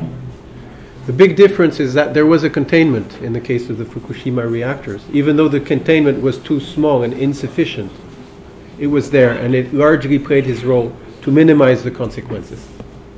И такая благополучная ситуация на Фукусиме сложилась в большинстве своем из-за того, что там было хранилище, даже несмотря на его относительно небольшой объем, оно много способствовало благоприятному завершению ситуации. Now, thanks to the lesson learned in Fukushima, in the future, nuclear energy will be even safer than it already is. И мы, принимая во внимание этот опыт, который произошел на Фукусиме, мы надеемся на то, что в будущем атомная энергия будет еще более безопасной. Especially the cooling systems in case of an emergency situation will be much improved on all reactors around the world. В частности, системы охлаждения реакторов будут улучшены, усовершенствованы. On this slide you can see the relative size of a nuclear reactor compared to the size of the World Trade Center building. На этом слайде вы можете увидеть относительный размер охлаждающего кулера атомного реактора по сравнению с мировым торговым центром. Nuclear reactor is much smaller, therefore it's a difficult target for a terrorist plane. Размер реактора намного меньше, поэтому для террористов он является гораздо более сложной мишенью. Next. Today's reactor are mostly water reactors, either boiling or pressurized water reactors. Сегодняшние реакторы в основном это водные реакторы, либо с горячей, либо с опрессованной водой. But of course there are new generations of reactors being developed, generation 4. Ну, конечно, развивается новое поколение реакторов, 4-е поколение, which make a much better use of the uranium resource. с помощью которых можно более эффективно использовать уран. And Russia is also at a very advanced stage compared to other countries for this new small reactors. И кроме того, Россия находится по развитию маленьких реакторов, небольших реакторов, опережает многие страны. The idea is to take the small reactors, such as the icebreakers which you have in the north of the country, and put them on a barge so they can be brought and floated to the countries which need the electricity. Можно такие небольшие реакторы помещать на баржи и транспортировать туда, где необходимо электричество. There are similar projects in other parts of the world. Also, for example, in France, there's a Flex Blue project where the idea is to take the reactors which are powering the French nuclear submarines and put them in underwater at a medium intermediate depth, between a few dozens and 100 meters depth. Также есть другие программы, как, например, французская программа FlexiBlue, которая включает в себя использование реакторов, которые используют на подводных лодках, где идея заключается в том, чтобы взять их и поместить на среднюю глубину до 100 метров. This is called the FlexBlue project. Of course, on the bottom of the sea, the reactor is not prone to tsunami, it's not prone to earthquakes, and it has all the emergency cooling you need. It's inside the cold source. И этот проект называется FlexBlue. Понятно, что на морском дне реактор находится в большей безопасности, он не подвержен ни воздействию цунами, ни воздействию землетрясений, и он оборудован охлаждающей системой охлаждения. So we can see that nuclear reactors are improving, and that the reactors we have today are much better than the reactors we had yesterday, and the reactors we will have tomorrow will be even better. The progress is continuing. Таким образом, мы видим, что прогресс идет, продолжается, что те реакторы, которые у нас есть сегодня, они намного лучше тех, которые были у нас раньше, и те реакторы, которые будут у нас в будущем, они будут лучше, чем те, которые есть у нас сейчас. Next slide. Now let me tell you a few words about EFN, the organization I created in 1996. Теперь я хотела бы сказать несколько слов о EFN, организации, которая была создана в 1996 году. EFN now gathers 10,000 members and supporters in 60 countries on 5 continents. В этой организации стоит 10 тысяч человек из 60 стран на всех 5 континентах. As we have seen, there are many ecological benefits to nuclear energy, but the world does not know about it. The public doesn't know. Насколько мы знаем, у атомной энергии очень много есть преимуществ с экологической точки зрения, но об этом еще знают далеко не все. Our mission is to inform the public, the politicians and the journalists about the benefits of nuclear energy for the environment. Наша миссия заключается в информировании обывателей, журналистов, политиков о преимуществах атомной энергии. We have a website in 15 languages. We give lectures. We participate in public debates. Наш сайт переведен на 15 языков. Мы читаем лекции, мы участвуем в публичных обсуждениях. You're invited to become a member of the organization. If you want to do so, you can see our website on the internet. Если вы хотите стать участником нашей организации, заходите на наш сайт в интернете. Мы всех приглашаем стать участниками нашей организации. Next slide. My book is published in over 10 languages, including Russian. Моя книга издана на более чем 10 языках, включая русский язык. Next slide. Here you can see me with my friend James Lovelock. Jim is the founder of the theory of Gaia, which was very famous in the 1970s. Since the 1960s, he's considered as the historical father of environmental thinking. Здесь вы можете видеть фото меня с моим другом Джеймсом Лавроком. Джеймс основатель теории Гаи, которая началась в 60-е годы и стала особенно популярной в 70-е годы. Он считается отцом-основателем экологического мышления. He says nuclear energy is the only ecological solution. И он говорит, что атомная энергия – это единственное экологически безопасное решение.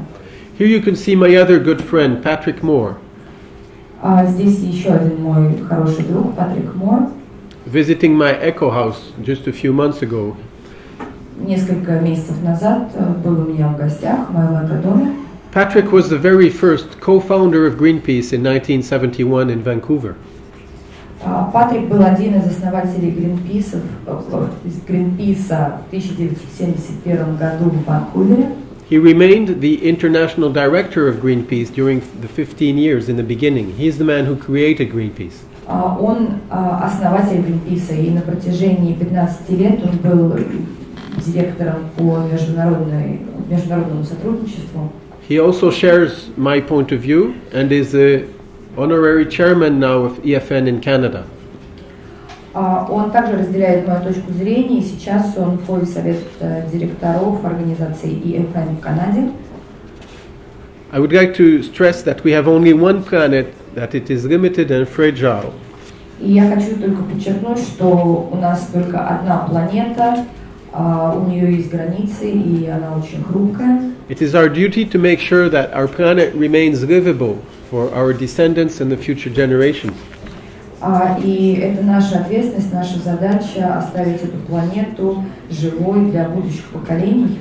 As a conclusion, I just want to outline a few key points. В завершении я хочу подчеркнуть несколько основных мыслей. First of all, a major global, worldwide energy crisis is coming ahead. Прежде всего, мы стоим перед лицом всемирного глобального энергетического кризиса. It's not started yet, it's going to come. Он еще не начался, но он вот-вот начнется. Second, the world needs a lot more clean energy than it already has today. Вторая идея – это миру нужно намного больше чистой энергии, чем есть сейчас. For this, we should develop energy conservation, renewable energy, eco-construction, electric cars. Для этого мы должны развивать сохранение энергии, возобновление энергии, экологическое строительство, электромобили. But if we want our modern civilization to simply survive, there is no other choice than to massively develop nuclear power. It is the solution for the future. И единственным решением для будущего, для того, чтобы сохранить нашу планету, это развитие атомной энергии. Our organization EFN is proud to play an active role in informing the public around the world about these changes which have to be made. И наша организация EFN гордится тем, что она несет такую важную миссию об информировании людей на планете о преимуществах атомной энергии. Ladies and gentlemen, thank you very much for your attention. I wish you a very pleasant afternoon. And you're all invited to visit our website, of course, and if you come to France, to visit my eco house. Thank you very much and have a good day.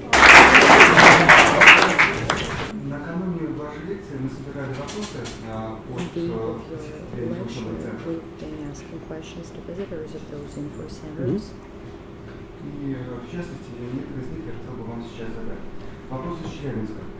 Собирается ли ваша организация открыть филиал в России и с какими из организаций российскими вы поддерживаете партнерские отношения?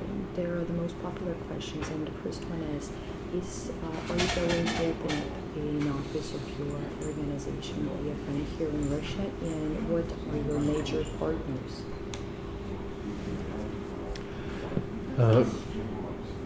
EFN has independent branches in a number of countries: the United States, Canada, the UK, Australia, Poland, and then we have local correspondents in other countries, but for the moment we have no EFN Russia office. I'm very open, of course, if any people want to contact us and help us to help set us a more active local branch here in Russia. We're very open to this idea. В настоящее время у EFN есть независимые представительства в США, в Канаде, в Великобритании, в Австралии, в Польше. В настоящее время и есть еще представители в разных странах. В В настоящее время офиса или какого-то представительства в России нет, и, конечно же, я буду очень рад посотрудничать в сфере открытия такого представительства в России. Вопрос из Санкт-Петербурга. Скажите, пожалуйста, каким образом общественные настроения в Германии отражаются на планах поддержки развития атомной энергии во Франции, и в связи с этим какие превентивные меры принимает руководство Франции в отношении What is the feedback from population in Germany to France being developing the nuclear energy? Of course, with interconnected European electrical grid today, there are many energy exchanges from one country to another. And so it is somewhat paradoxical that when Germany stops its nuclear reactors, it starts importing the nuclear electricity from France in very large amounts. Конечно, в условиях Евросоюза у нас электрообеспечение все взаимосвязано. Интересно здесь то, что когда Германия остановила свои реакторы, они начали импортировать энергию, произведенную за счет атомной энергетики из Франции. It is true that in Germany the public opinion is more anti-nuclear than in France, of course. И общеизвестно, что в Германии гораздо выше антиядерное, антиатомное настроение, чем во Франции. There are probably historical reasons for this.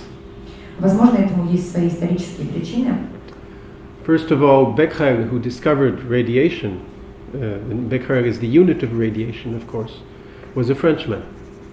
Прежде всего, Беккерел, который открыл радиацию и что является единицей измерения радиации, он был французом.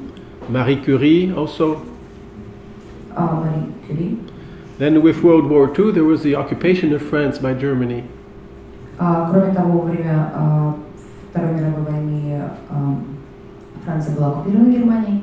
And after World War II, France, which had very much suffered from that war, decided to be independent within the Général de Gaulle and developed the French nuclear program, which was a matter of great pride for French citizens.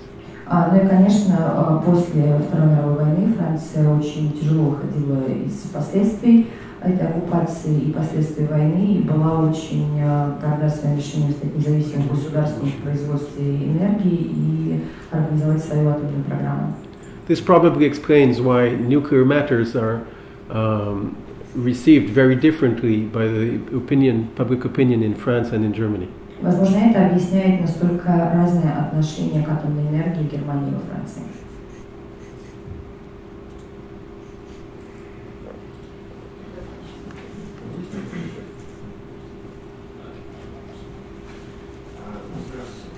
Скажите, пожалуйста, как, по-вашему, государства могут перейти за срок 50 лет, отказаться от углеродосодержащих источников энергии, перейти, вот, например, к ядерной безопасности, к ядерной энергетике, учитывая то, что экономика многих стран основана как раз-таки на экспорте нефти и газа?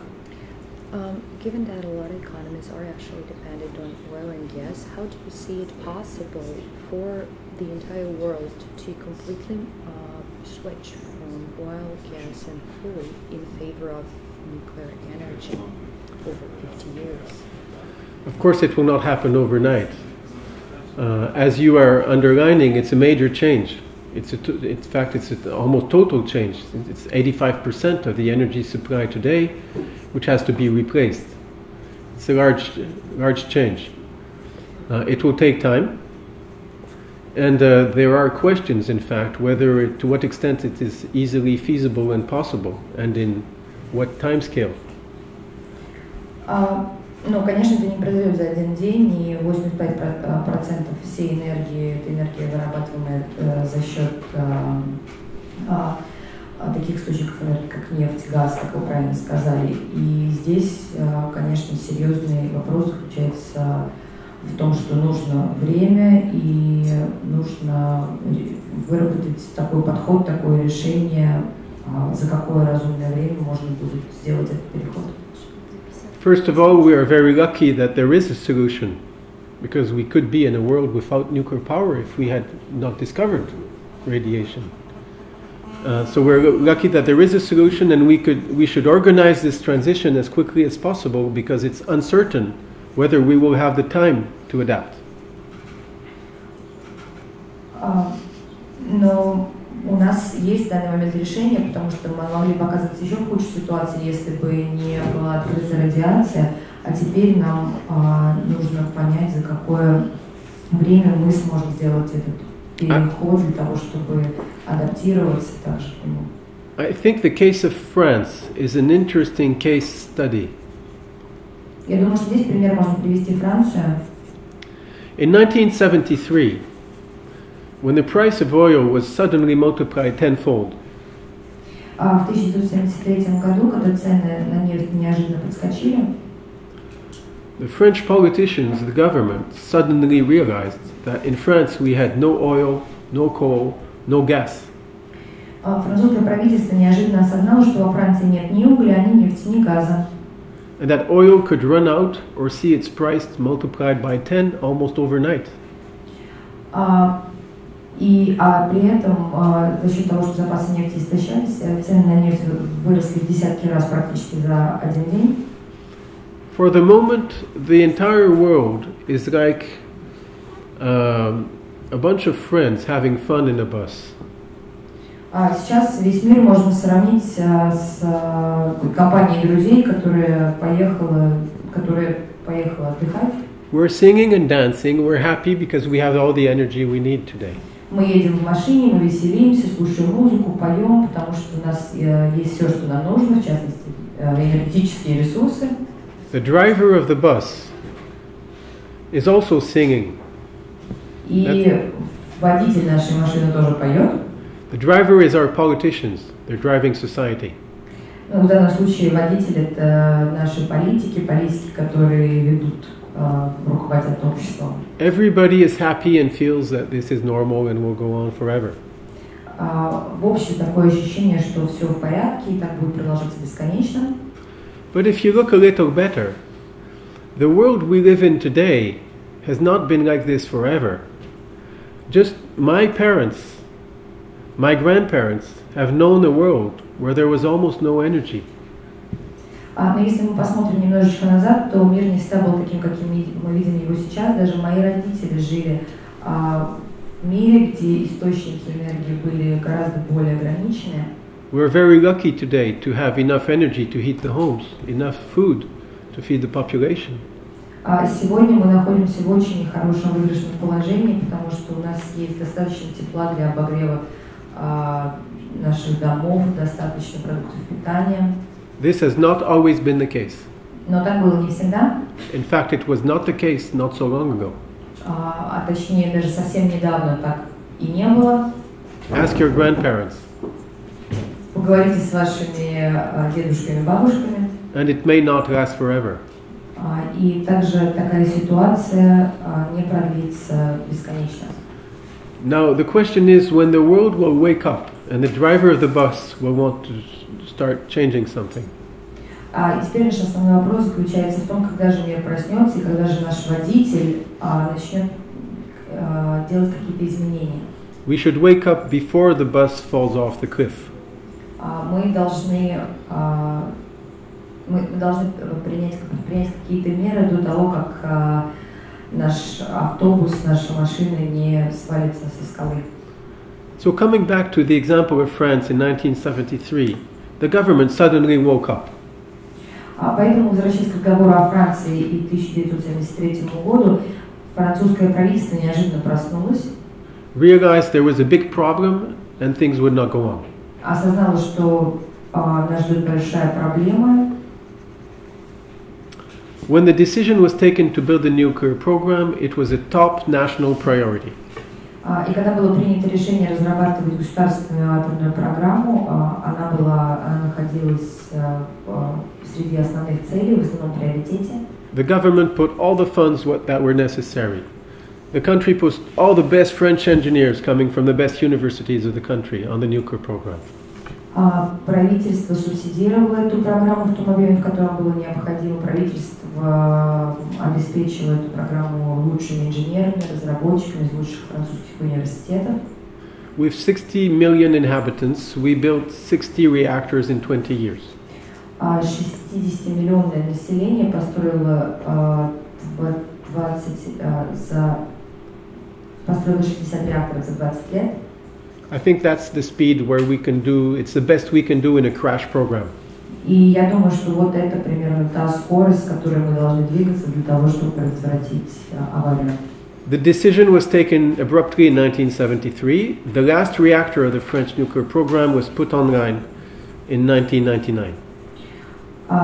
Решение было принято спонтанно в 1973 году. Последний реактор, который был введен в действие, был в 1995. It took about 25 years, but it slowed down at the end, so maybe in a very urgent crash situation it might be 20 years. Вся разработка программы заняла у нас 25 лет, но в условиях когда мы работаем в очень стесненных временных рамках, может быть, мы должны сделать их за 20 лет. Now this time that is necessary to change the energy infrastructure is a very important figure. И также очень важно то время, за которое мы должны поменять всю инфраструктуру энергетики. Things do not change overnight. You have to organize the industrial system behind it. Изменения не происходят за один день, необходимо отладить промышленные технологии, которые за этим стоят. And a very important question is whether we will have time enough to adapt or not. И здесь один из важных вопросов, это если у нас достаточно времени для того, чтобы адаптировать промышленность. Because when you look at the figures on the oil and gas production, it is quite clear that there will be a major crash in less than 20 years from now. Потому что когда мы смотрим на показатели производства нефти и газа, то уже очевидно, что будет очень большой крах через лет 20. So this question of time, in fact, is quite essential, and we should adapt the system as quickly as possible. Поэтому здесь временной параметр очень важен, и мы должны адаптировать системы настолько быстро, насколько мы можем. Probably the worst thing that can happen is that the world clearly realizes there's a big energy problem. Может быть, одна из самых больших проблем, которая может случиться, это мир сейчас осознает энергетическую проблему. Which is the case today. В том объеме, в котором она есть сейчас. But instead of taking the right decisions, we take the wrong decisions. We jump on the wrong horse, and we run in the opposite direction. Но здесь мы можем вместо тех решений, которые нам нужно принять неправильные решения, выбрать и пойти по неправильной дорожке. This is the worst thing that can happen because we're running in the opposite direction of what we should be doing, and we're spending precious money in the wrong direction. And when we will wake up that this solution was the wrong solution, it might be too late. И это самая худшая ситуация, которая может случиться, что вместо того, чтобы идти в правильное направление, мы пойдем в неправильном направлении, будем тратить средства на реализацию неправильной программы, и в один день проснемся и окажемся в еще более худшей ситуации, чем есть сейчас. The greatest danger is that politicians follow the wrong road. Здесь опасность заключается в том, что политики могут пойти по неправильной дорожке.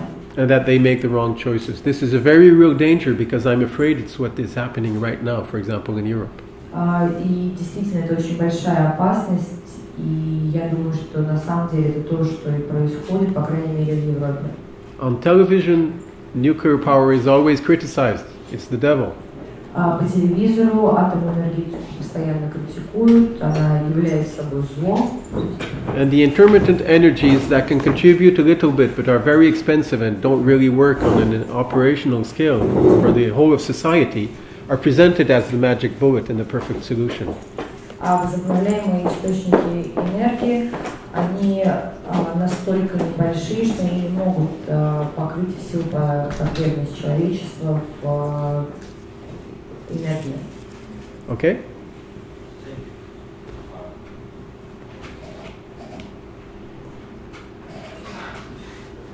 Когда я смотрел презентацию на слайде, посвященном Фукусиме, я увидел число 250 миллизивертов. И, честно говоря, я не понял, о какой дозе здесь идет речь. Кто получил такую дозу?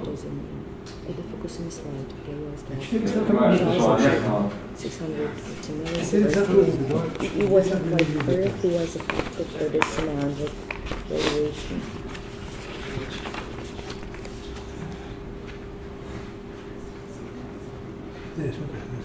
Oh, yeah. Yes, the 250 millisievert figure on the Fukushima slide is the authorized limit in case of an accident and an emergency situation like such an accident. The normal figure is 100 millisievert, but in exceptional circumstances it can be raised up to 250 or even 500 millisievert, which the Japanese authorities took the decision in this case. Здесь 250 миллисиверт это минимальное допустимое значение радиации при подобной катастрофе. Нормальный показатель это 100 миллисивертов. И также этот минимальный допустимый показатель при катастрофе можно повысить до 500 единиц, о чем сейчас приняло решение японское правительство. Less than 10 workers were exposed above this level, which is the maximum authorized, regulatory. И менее чем 10 сотрудников подверглись воздействию такого количества радиации, которое является минимальным допустимым в условиях такой катастрофы. But the immediate dangers for health will start only at about 1 sievert. Но не... Above this one? No, 1 sievert. Но непоправимый вред здоровью начинается уже с более чем 1 сиверта.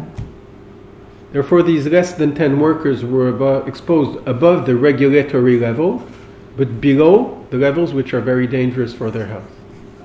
То есть здесь значит, что менее чем 10 сотрудников подверглись воздействию такого количества радиации, которое является больше нормального, но при этом менее того уровня, при котором начинаются необратимые последствия для здоровья. And only 2 of them, in fact, are above 500 millisieverts. И только двое из них подверглись воздействию радиации со значением больше 500 миллисивертов. Most of them are close to the limit. Большинство тех, кто подверглись воздействию радиации, находились в пределах этого значения. For the 2 who were exposed at higher levels, the exposition was on the legs. И те 2, которые подверглись более высокому воздействию радиации, большая часть радиации пришлась на нижнюю часть туловища, на ноги.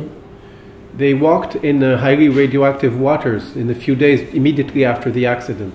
Они ходили в воде с высоким показателем радиации сразу после того, как произошла катастрофа. It was just after the containment had started to leak, and there was not supposed to be radioactive water in the basement, in the secondary building where they were.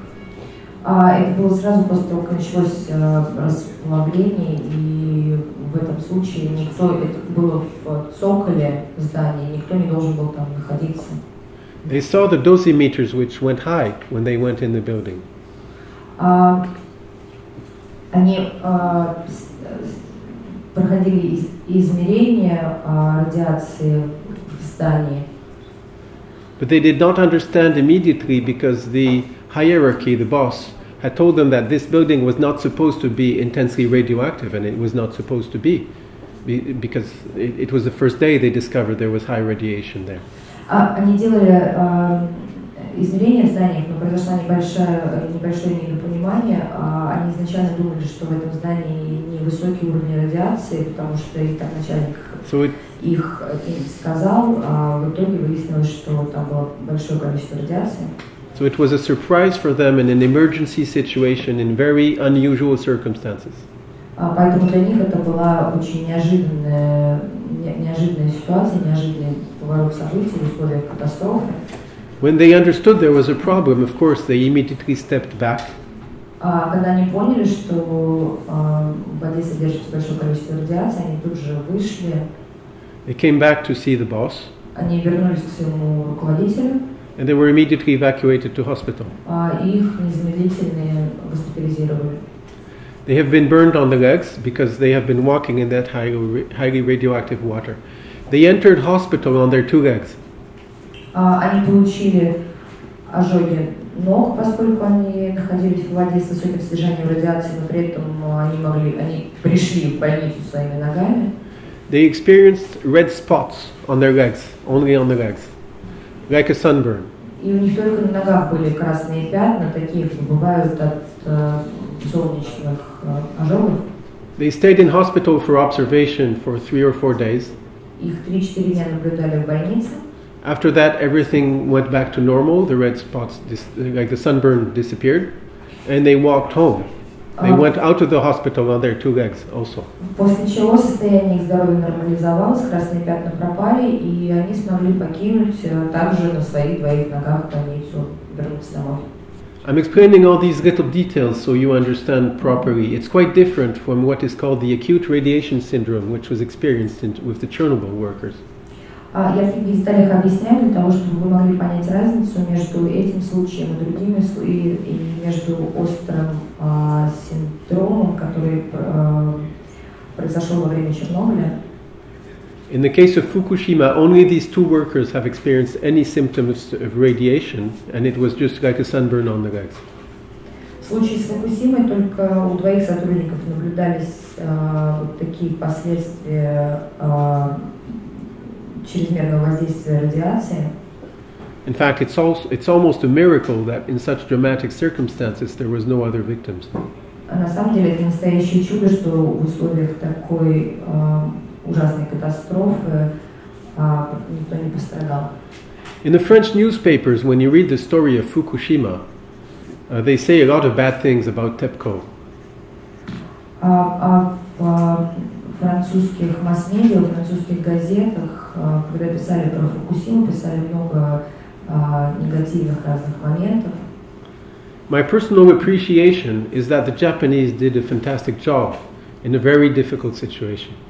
Я лично считаю, что японцы великолепно справились с ситуацией в очень сложных условиях. When things start going wrong and the core of the reactor starts melting, there is only one important thing you should do. Когда ситуация выходит из-под контроля и ядро начинает расплавляться, есть только одна правильная вещь, которую нужно сделать. It's to cool down the reactor so the fuel doesn't melt. Это охладить реактор, чтобы топливо не расплавлялось. In this case, you asked for a firefighting truck to come and pump the water. The roads were all broken. No trucks were available. The whole country was on fire. Но в таком случае можно было бы вызвать пожарных для того, чтобы они накачали воду, но это было невозможно, потому что дороги были повреждены, не было никакого подъезда, был очень масштабный пожар.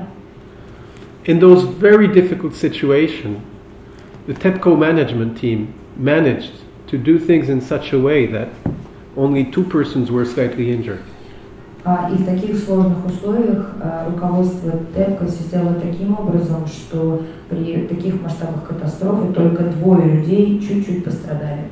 Now maybe we don't know all the truth and all the details, but it seems to me they did a fantastic job. Ну, может быть, мы не знаем всей правды и всех подробностей, но лично мне кажется, что они невероятно успешно справились с ситуацией. They still managed to cool the reactors. Они смогли охладить реакторы. In order to do this, the boss of the nuclear plant, the chief, decided to inject salt water into the reactor. Для того, чтобы это сделать, руководитель атомной станции принял решение подать соленую воду в реактор. He was not authorized to do this. He did not know about the consequences. When he saw there was a problem and there was no fresh water in sufficient quantities, he asked the government authorization to do it. The government gave no answer. They didn't know. In fact, the communications was broken. У него не было полномочий принять такого решения, он не знал о последствиях, и когда ситуация начала развиваться в негативном направлении, и не было свежей воды в доступе, он начал запрашивать, пытался связаться с правительством, но это не получилось, потому что не было связи. The National Safety Authority took almost 1 day before they gave the answer. The National Safety Authority. Службы по безопасности только через день смогли выйти на связь. When they gave the answer was negative. И когда они дали свой ответ, их ответ был отрицательным. In Japan, as you know, there is a very strong discipline. You never disobey. В Японии, вы знаете, очень строго соблюдается иерархия, нельзя не подчиняться. This is very different from the French culture, for example. И эта культура очень сильно отличается от, например, французской культуры. In France, you would probably adapt, if necessary. Во Франции в случае необходимости решения принимаются быстро, люди адаптируются. In Japan, you never disobey. You strictly follow orders. В Японии вы никогда не выходите за допустимые рамки, следуете всегда приказам. The head of the boss disobeyed. He cooled the reactor with seawater. В данном случае человек сделал то, что было вне его полномочий, он хотел охладить реактор с помощью морской воды. He did not know all the consequences. The salt can deposit in the reactor. Maybe it can be a reflector for the neutrons. The reactor can never restart. In the beginning, they were hoping to save the reactors. Но он не знал о последствиях, он не знал о том, что реактор может существенно пострадать, потому что изначально план был сохранить реактор. But this chief of the plant is a hero because he probably prevented the accident from being much worse. Но этот руководитель атомной станции настоящий герой, потому что, возможно, он предотвратил еще худшие последствия, которые могли бы быть. I don't know if this answers the question more or less. Надеюсь, более-менее ответил на ваш вопрос. Коллеги, завершая нашу дискуссию, это последний вопрос и все. Спасибо. Но, насколько было понятно из презентации, вы большой сторонник развития ядерной энергетики в мире, особенно с учетом кризиса, который следует. Таким образом, вопрос развития ядерной энергетики, особенно в странах третьего мира, связано с проблемами безопасности, с проблемой распространения ядерного оружия. Как вы это прокомментируете?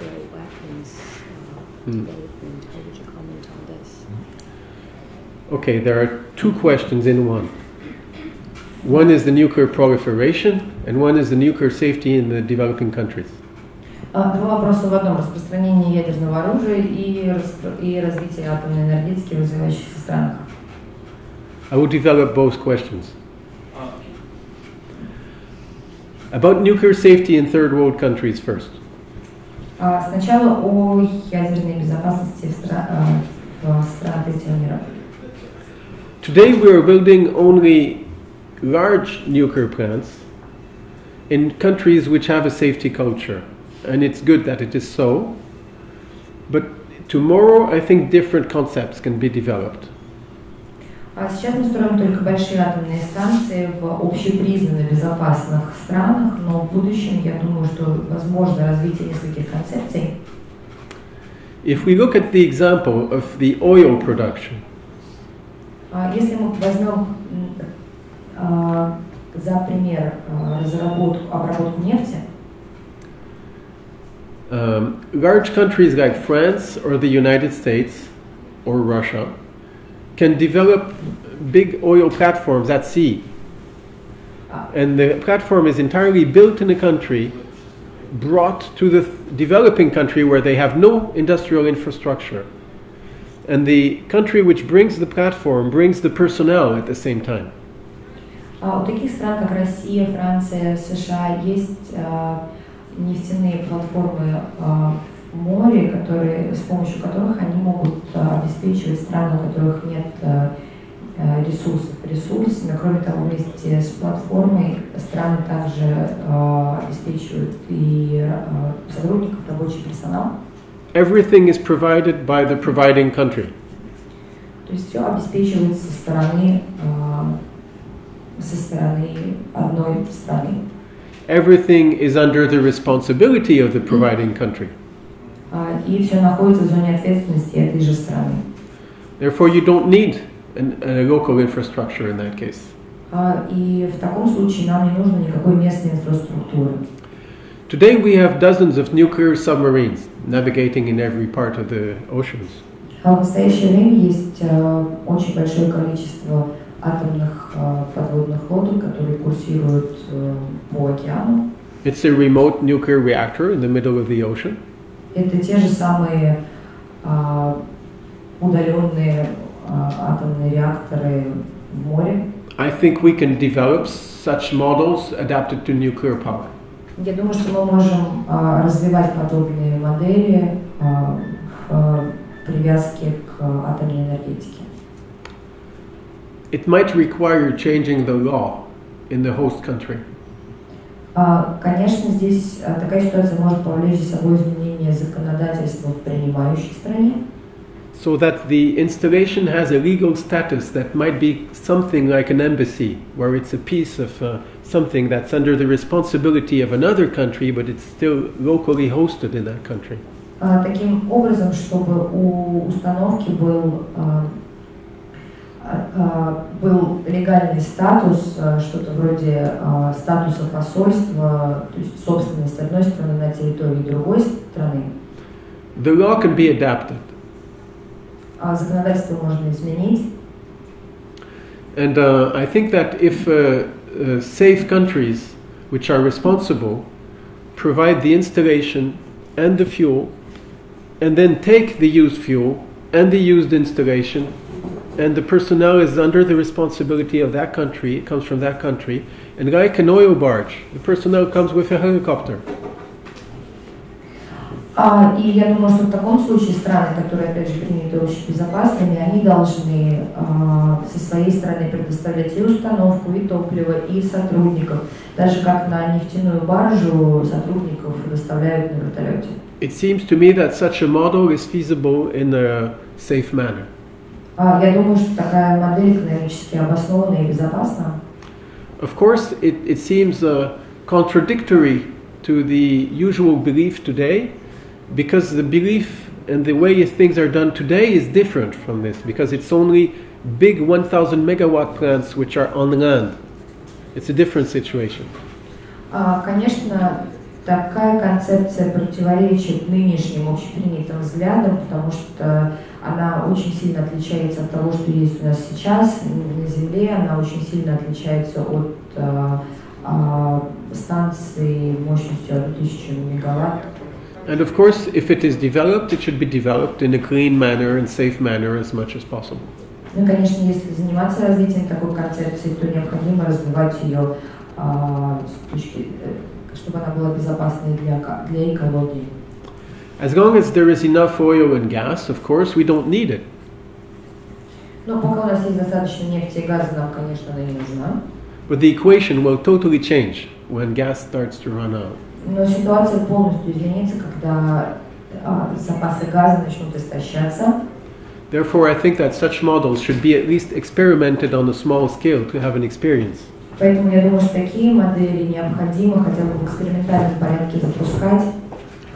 That's for developing in the small countries. At the same time, of course, we should help as many as possible of the developing countries to become bigger, responsible countries with a safe industry.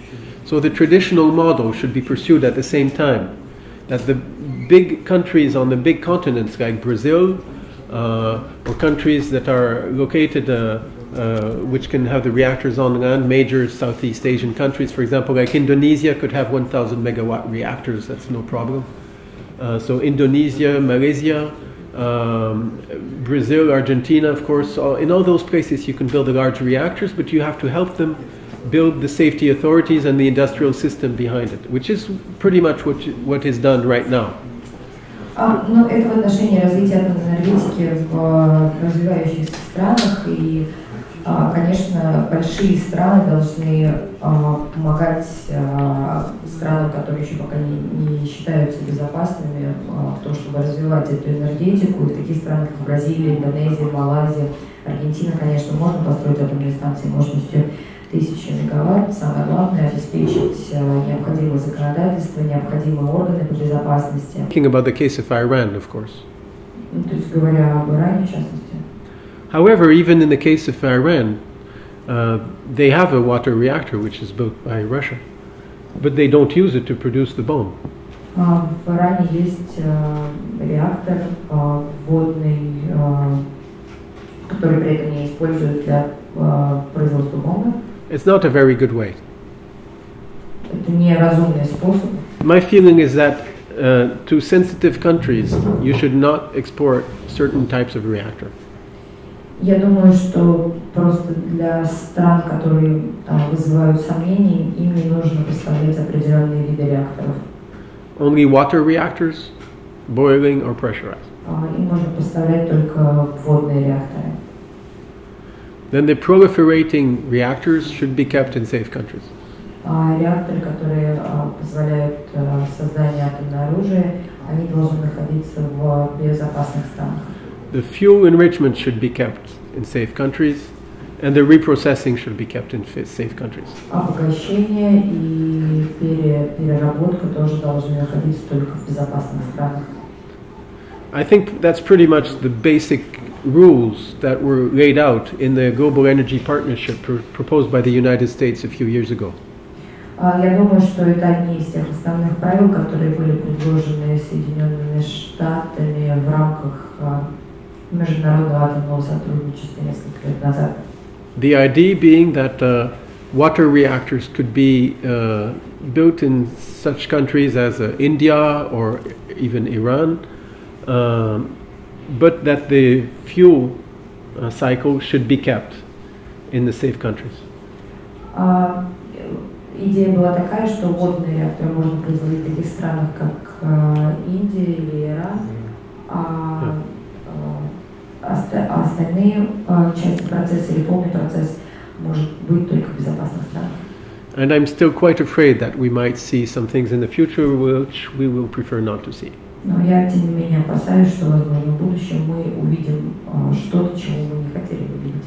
And even if we decided to stop all the civilian reactors, we might still see it.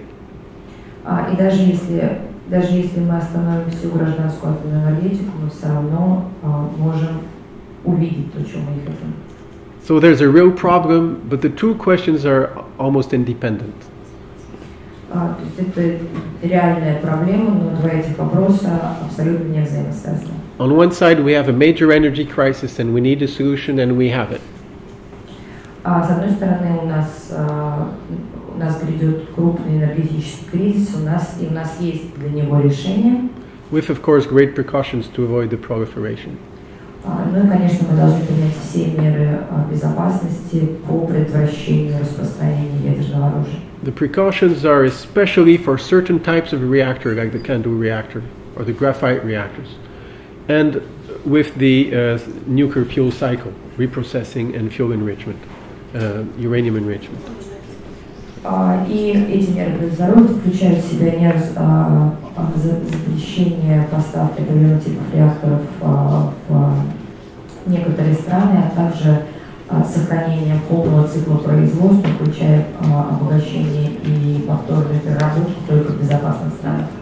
On the other side, we have a real problem with the proliferation of the centrifuge technology, and that's where the danger is. And it can go on even without the civilian industry. И с другой стороны, у нас есть распространение Centrifuge. Центрифуги, и которые могут привести к распространению оружия, мы должны относиться к этому с осторожностью. Did I answer your two questions? Я ответил на ваш вопрос. Господин Комби, огромное спасибо за содержательный рассказ, за отличные ответы. И, ребята, большое вам спасибо за содержательные вопросы. Спасибо. Thank you, everyone. Thank you.